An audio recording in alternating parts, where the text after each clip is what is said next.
Buenas noches, mi nombre es Valeria Vidal Tordesillas. En esta hora yo voy a hablar acerca de la intertextualidad, acorde a algunos términos dados por Gerard Genet en su escrito Palimpsestos, literatura en segundo grado. Pero primero vamos a definir qué es la intertextualidad. Bueno, la intertextualidad él la define como todo aquello que pone en relación un texto con otro. Es decir, que él afirma que hay una vinculación de un texto con otro, de un texto con una pintura, de un texto con música, de un texto del mismo autor o de otros textos de diferentes autores, pero que siempre tienen una vinculación con otros. Bueno, el primer término es la intratextualidad. Muchas veces leemos libros y decimos, estos dos libros tienen un parecido, es coincidencia, pero es porque no sabemos qué términos recibe esto en la literatura. Aquí tenemos estos dos libros, el cual es 100 años de soledad y El coronel no tiene quien le escriba, de nuestro queridísimo autor colombiano Gabriel García Márquez. Bueno, en estos dos libros vemos cosas en comunes y esa relación entre dos libros del mismo autor se llama intratextualidad. ¿Qué cosas tienen en común? Por ejemplo, el escenario se da en la época republicana de Colombia.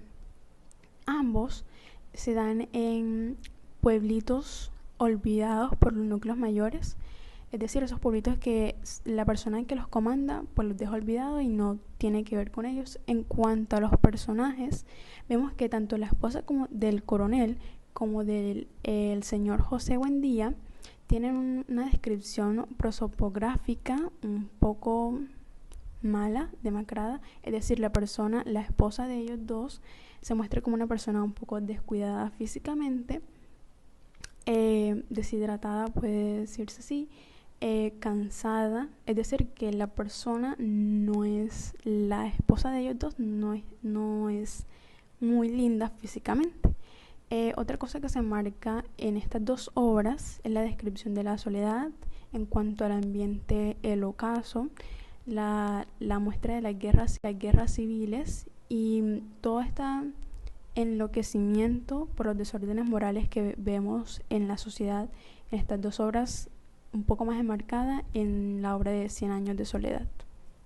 Y como su nombre lo indica, en 100 años de soledad también podemos sentir la transferencia de la soledad.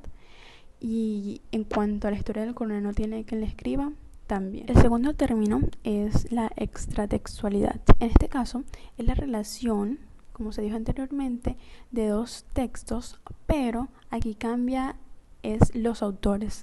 La relación sigue siendo veradas, pero los autores son diferentes. En este caso voy a ejemplificarlo con dos libros que tengo por acá: William Ospina, Donde está la franja amarilla, y Al pueblo nunca le toca, de Álvaro Salón Becerra. Bueno, la relación entre estos dos libros es que los autores son colombianos, exactamente de Bogotá. Aquí se critica un poco todo el eje social, se muestra con claridad, se critica la situación política de Colombia, cómo el pueblo tiene la capacidad de ignorar lo que pasa a su alrededor, de ignorar toda la situación y de fingir que todo está yendo bien cuando en realidad en el país no está pasando nada bueno. Es decir, que se critica toda la situación política de Colombia y desde diferentes aspectos, pero tienen una correlación en cuanto al contenido del libro. El siguiente término es la interdiscursividad. Esta solemos verla mucho actualmente en cuanto a la plataforma de Netflix, sin saber exactamente qué esto recibe este término en la literatura. ¿Qué es la interdiscursividad? Pues esa relación semiológica que recibe un texto con otro medio artístico, es decir, un cine, teatro, música, pinturas. En este caso tengo este ejemplo de las obras de Arsène Lupin por Mark Lawrence y son alrededor de 20 novelas, es como una saga. Fue adaptada por Netflix en el año 2020 por una serie llamada Lupin.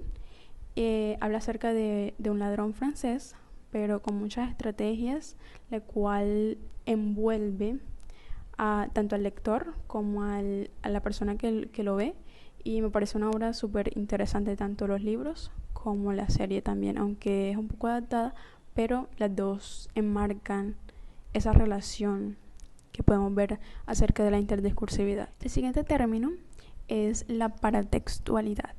Bueno, la paratextualidad es toda esa relación que tiene el texto con toda su periferia, es decir, el epílogo, el título, la introducción, etc. Aquí hay dos puntos que marcan muy bien para entender un poco más la obra en cuanto a este término, que es el peritexto y el epitexto. Bueno, el peritexto es cómo se presenta la obra.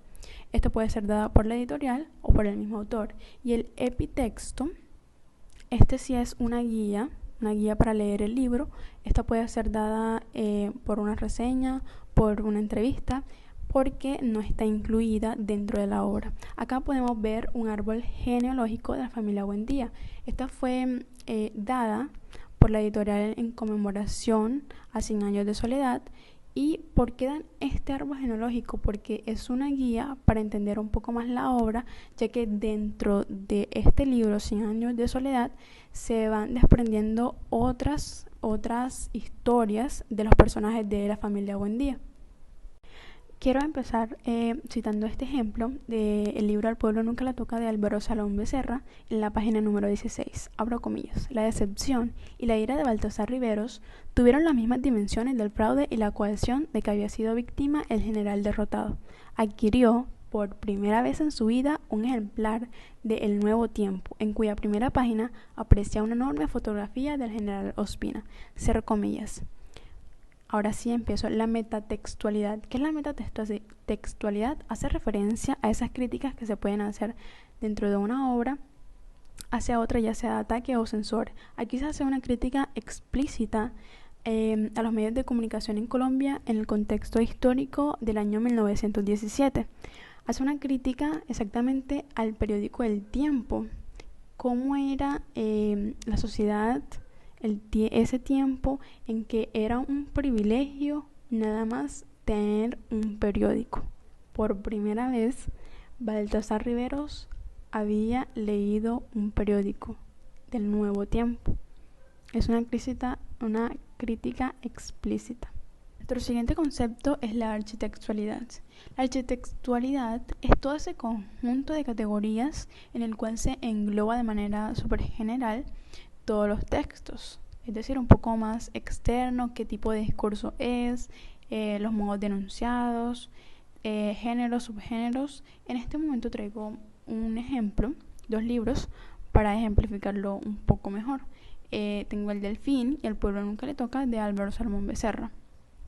Son 2 libros, el cual su género es similar, o por decirlo así, igual. Ambos hablan acerca de Colombia, su contexto se enfoca en nuestro país, hablan acerca de la corrupción, son escritas por el mismo autor y se enmarca la política de Colombia, como también otro libro del mismo autor, un tal Bernabé Bernal. Es decir, sus subgéneros tienen una correlación, van hacia el mismo fin, tienen una misma temática, pero cada uno lo expone de una manera diferente, cada uno tiene su particularidad, pero van hacia un mismo tema. En cuanto a la hipertextualidad, es todo lo contrario a la hipotextualidad, es decir, se marca del hipertexto, el texto menor. En este caso tenemos como ejemplo La hojarasca de Gabriel García Márquez, y como hipotexto, el texto A, tenemos a Mientras agonizo, de William Faulkner. Gabriel García Márquez en una entrevista afirmó que él tomó como inspiración este texto de William Faulkner y lo simplificó de una manera un poco más corta, más fácil de leer, y rescató 3 personajes de la obra de Mientras agonizo, las cuales presentó dentro de La hojarasca en su libro Gabriel García Márquez, el cual fue la primera obra por el mismo autor colombiano. El último término es la hipotextualidad. ¿Qué es la hipotextualidad? Es esa relación entre el texto original, el texto grande, y aquel texto pequeño, el cual surgió del texto A, del hipotexto. El hipotexto es el texto mayor de donde surge el otro libro, es la fuente principal de un segundo. El segundo es llamado hipertexto. Entonces acá tenemos un ejemplo, cuál es We, de Genevieve Samantin, y tenemos este de George Orwell de 1984. Es una distopía, hay varios libros sobre esta, y George afirma que pues hay varios elementos del cual tomó de la obra principal, que es We, y la obra de George es el hipertexto en este caso.